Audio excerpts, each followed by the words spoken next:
اعوذ باللہ من الشیطان الرجیم بسم اللہ الرحمن الرحیم الحمد للہ رب العالمین الرحمن الرحیم والصلاة والسلام علی سید الانبیاء والمرسلین امام المتقین خاتم النبیین سیدنا و مولانا محمد وعلی آلہ و اصحابہ اجمعین۔ سے بند کر دیں۔ آسان اور مختصر قرآن کی تفسیر کے سلسلے میں پچھلی نشست میں ہم نے جو بات کی تھی اس میں ہم نے قرآن مجید کے فضائل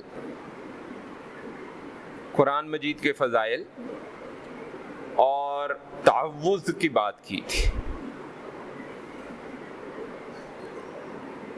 آج ہم تسمیہ سے شروع کرتے ہیں اور اگر وقت نے اجازت دی تو سورہ الفاتحہ کے فضائل پہ بھی بات کریں گے۔ تسمیہ بسم اللہ الرحمن الرحیم۔ تفاسیر کو اگر کھولیں تو اس کے اندر اتنی طویل بحثیں ہمیں نظر آتی ہیں کیونکہ تسمیہ سوائے ایک سورہ کے قرآن مجید میں تمام سورتوں سے پہلے ہے۔ تو تفاسیر میں یہ بحث شروع ہو جاتی ہے کہ جی یہ ایک کے پہلے کیوں نہیں ہے،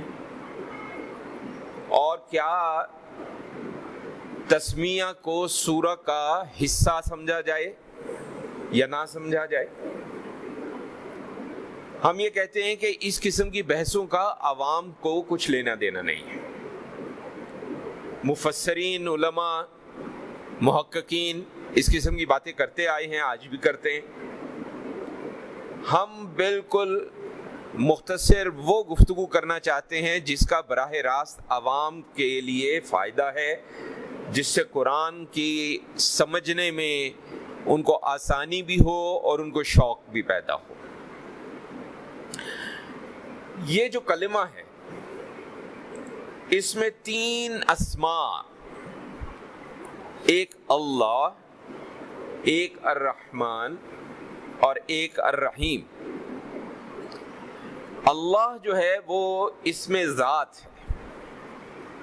ہم میں سے بھی ہر شخص جو ہے اس کا ایک ذاتی نام ہوتا ہے، اور اکثر ارد گرد ہمارے دوست احباب محبت میں یا عقیدت میں یا یاری دوستی میں ہماری کسی صفت کو سامنے رکھتے ہوئے کچھ اور نام خود سے دے دیتے ہیں۔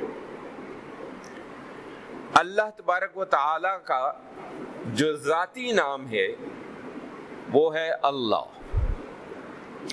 باقی جو نام ہے وہ صفاتی نام ہے۔ اور یہ صفاتی نام جو ہے نہ صرف یہ کہ احادیث مبارکہ سے ہمیں مل رہے ہیں، بلکہ قرآن مجید میں بھی ہمیں مختلف جگہوں پہ اللہ کے صفاتی نام مل جاتے ہیں۔ گو کہ ہر صفاتی نام کا مطلب، ترجمہ ہر زبان میں موجود ہے۔ الرحمن کا کیا مطلب ہے، الرحیم کا کیا مطلب ہے، یہ کتابوں میں درج ہے۔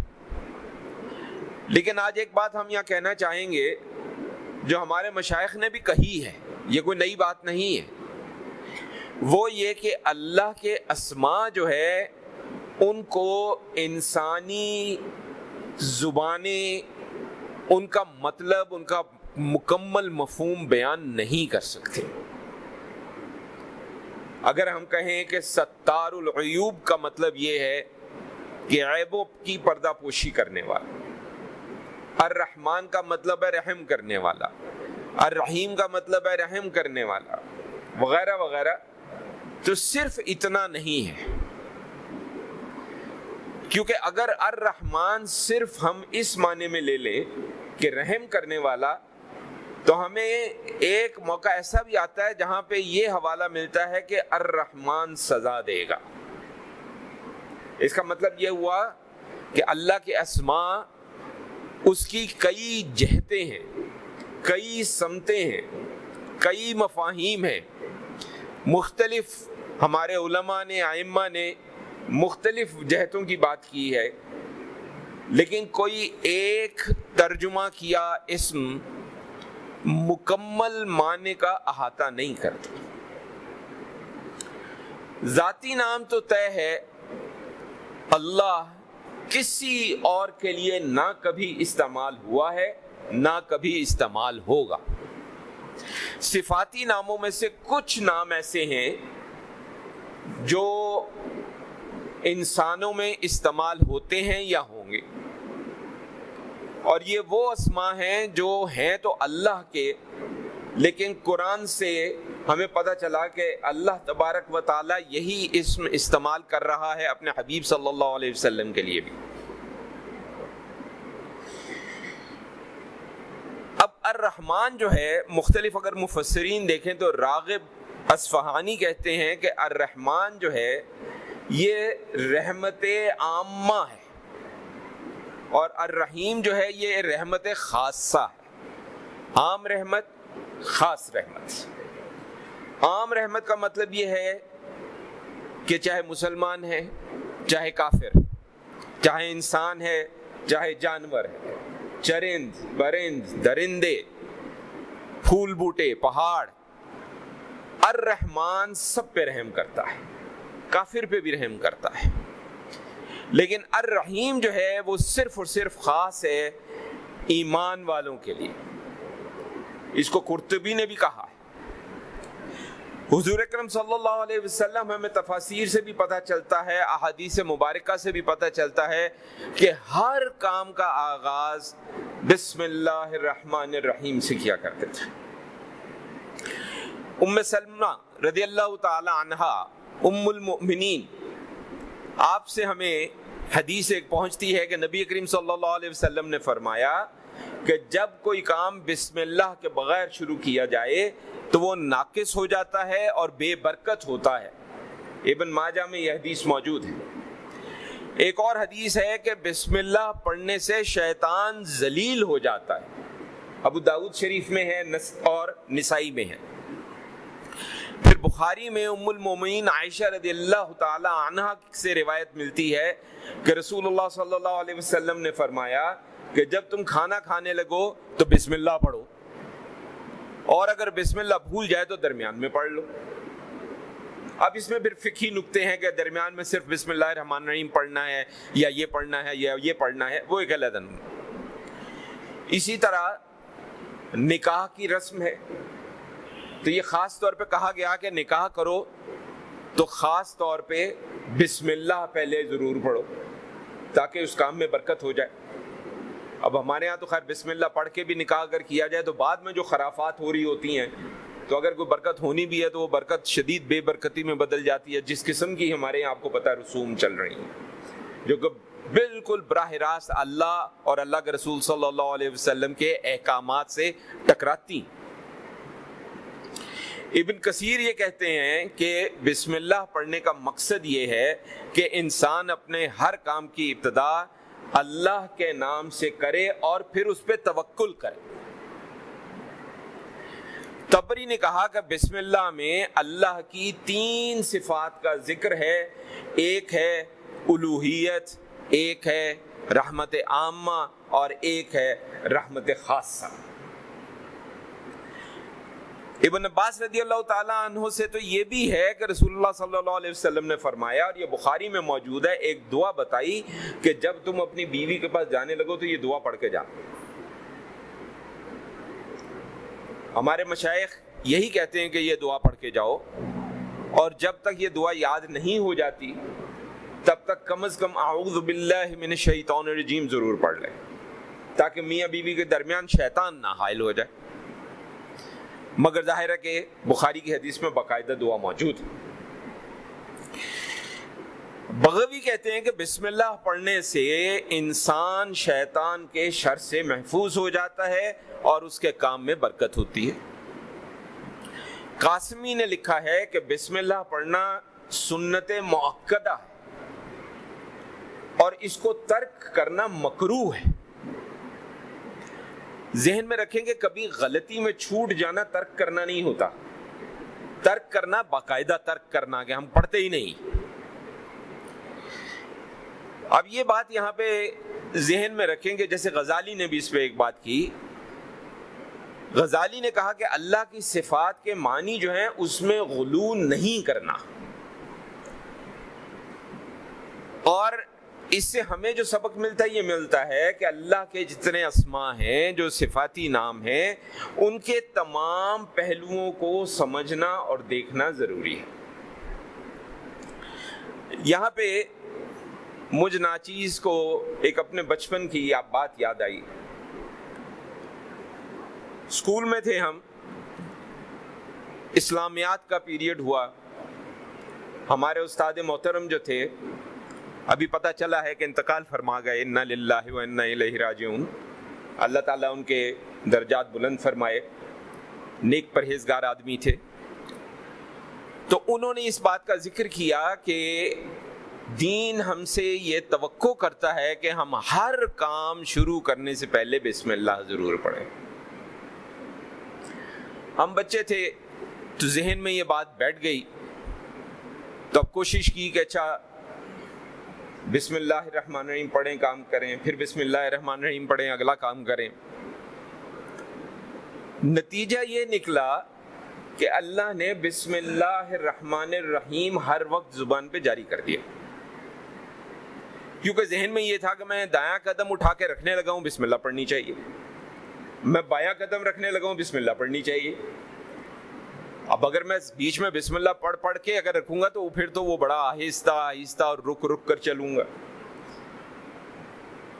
تو ذہن میں یہی بات اللہ نے ڈال دی اور دل میں ڈال دی. مجھے وہ وقت یاد ہے ابھی بھی، غالباً 5ویں یا 6ٹھی جماعت کا زمانہ ہوگا، یہ مجھے بالکل حتمی طور پہ یاد نہیں ہے، کہ بس پھر ہم نے شروع ہی کر دیا بسم اللہ الرحمن الرحیم، بسم اللہ الرحمن الرحیم، بسم اللہ الرحمن الرحیم، ہر وقت پڑھنا شروع کر دیا.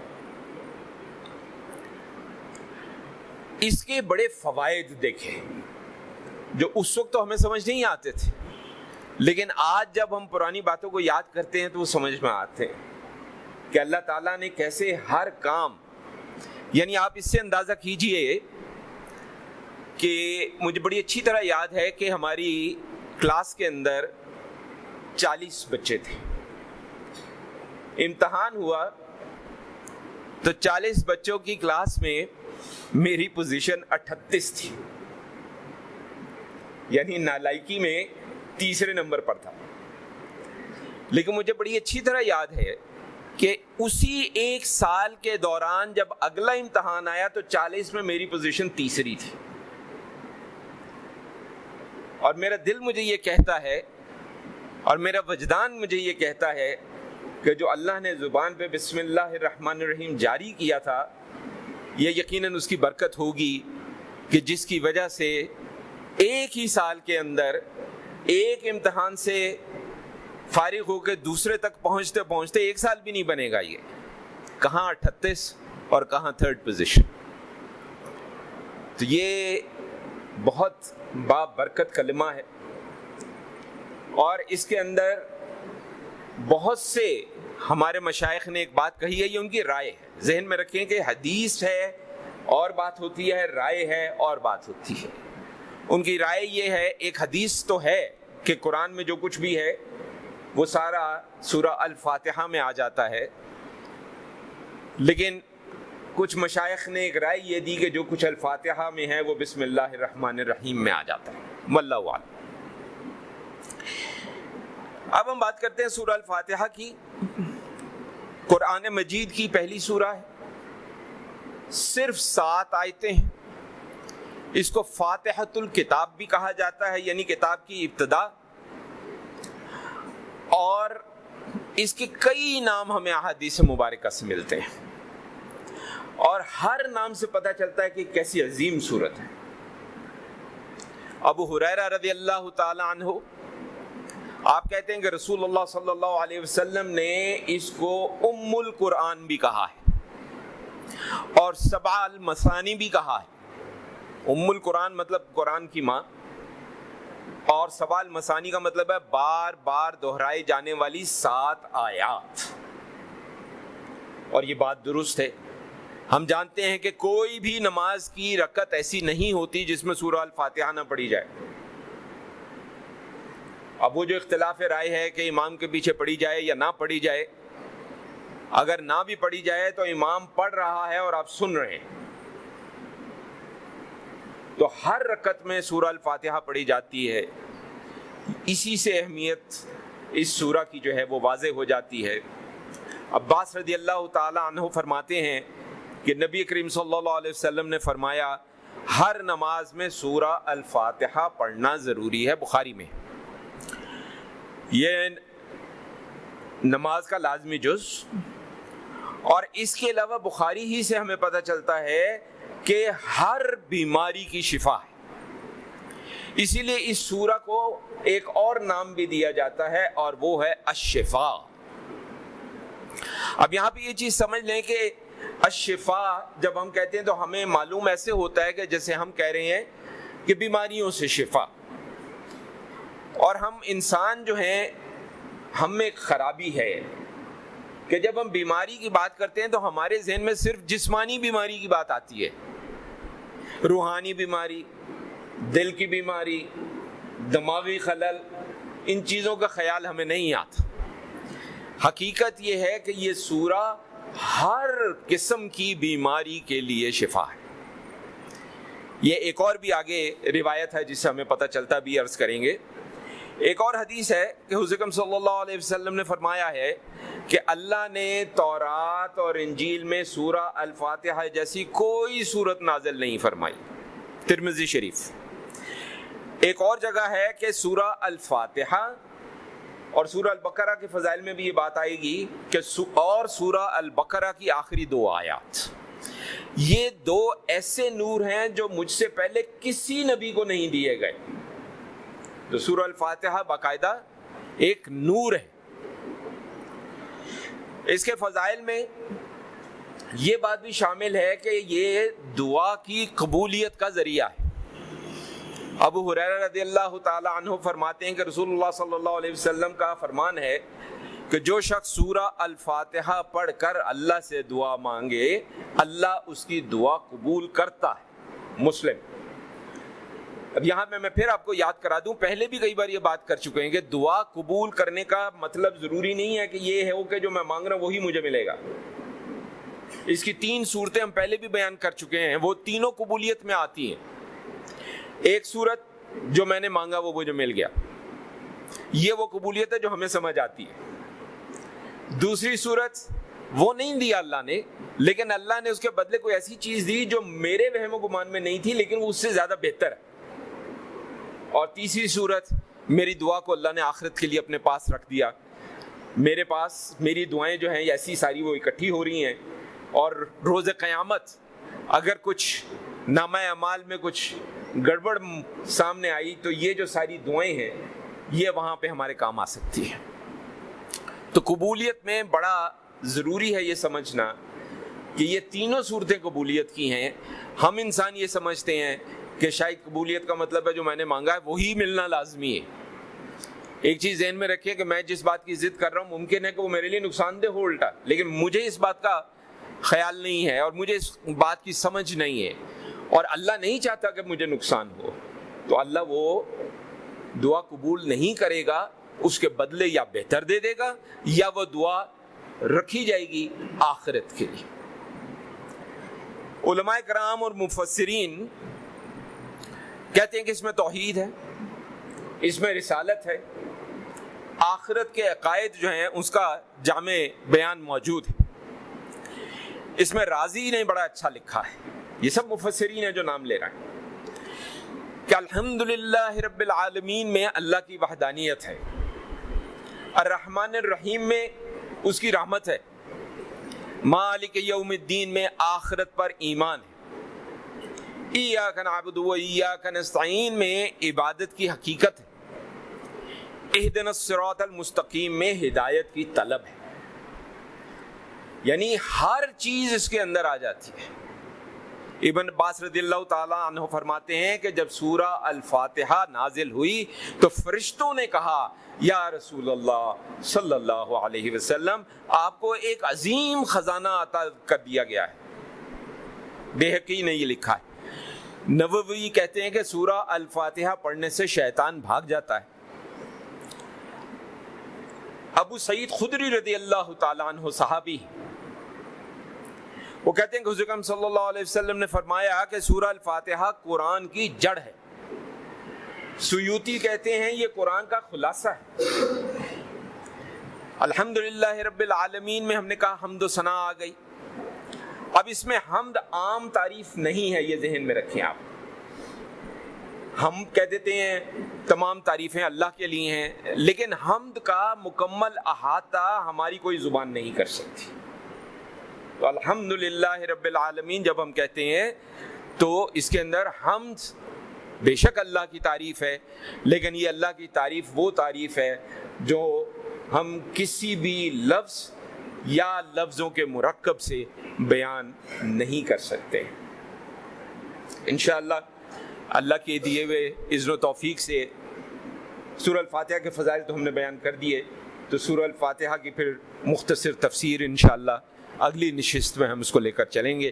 اللہ تعالیٰ ہمیں اذن و توفیق بخشے، قرآن کو سمجھیں، نبی کریم صلی اللہ علیہ وسلم کے احکامات، ان کے پیغام کو سمجھیں، اپنی زندگیوں کو درست کرنے کی حتی الامکان خلوص کے ساتھ کوشش کریں۔ بھول چوک جو ہے وہ ظاہر ہے کہ اللہ تبارک و تعالیٰ وہ معاف کرنے والی ذات ہے۔ اگر ہم اپنی بھول پہ باقاعدگی سے اس سے مغفرت طلب کرتے رہیں تو انشاءاللہ وہ ضرور معاف کرے۔ وصلی اللہ علی خیر خلقہ سیدنا و مولانا محمد وعلی آلہ و اصحابہ اجمعین برحمتک یا ارحم الراحمین۔